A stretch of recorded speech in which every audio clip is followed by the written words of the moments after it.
شاندانە بەر ئەم بەرپرسیارەتە گەورەیە لە کاتێکدا کە یەکێتی نیشتیمانی کوردستان یەکێتەکەی مام و شەهیدەکانمان لە 10 ساڵی ڕابردوو چەندین هەوراز و نشێوی بەخۆیەوە بینی، جیابوونەوەی بەخۆیەوە بینی، بەڵام بە هیممەتی ئێوەمانان کادر دڵسۆزەکان و بە تایبەتی کەسوکاری سەربەرزی شەهیدان و پێشمەرگە قارەمانەکان کەمەندامانی سەنگەر و زیندانیانی سیاسی و هەموو هەواداران و دۆستانی یەکێتی ئێمە توانیمان ئەم کۆسپە قورسانە بەیەکەوە تێپەڕێنین و یەکێتی بگەینە ئەمڕۆ.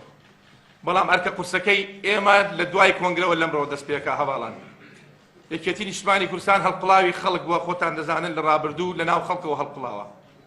بەداخەوە من نامێ بچمە سەر ئەسبابی ئەوەی کە بۆ یەکێتی نیشتیمانی کوردستان گەیشتە ئەوەی کە پاشەکسە بکە لە ساڵانی ڕابردوو و لە جەماوەر دوورکەوێتەوە، بەڵام بە دڵنیاییەوە پێتان دەڵێم کە واجبی ئێمە وەکو هاوسەرۆک ئەوە دەبێت کە خەڵک لەگەڵ یەکێتی ئاشکەینەوە و دووبارە یەکێتی نیشتیمانی کوردستان وەکو مامی کۆچکردومان دەیفەرموو بگەڕێتەوە بۆ خانوە قوڕەکان.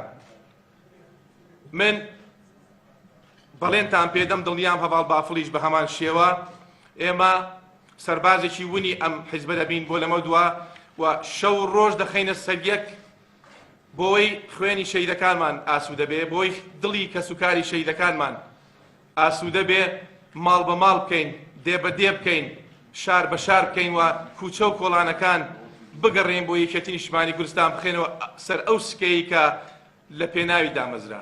ئەویش خزمەتکردنی کۆمەڵانی خەڵکی کوردستان بوو. سقەی شەڵاقەت لەدەست نادەین، شار بە شارەم حیزب هەڵەستێنینەوە. ئینشەڵڵا یەکێتیەکەمانەکەینەوە بەو یەکێتیەی مام جەلال. زۆر زۆر سوپاستانەکەم.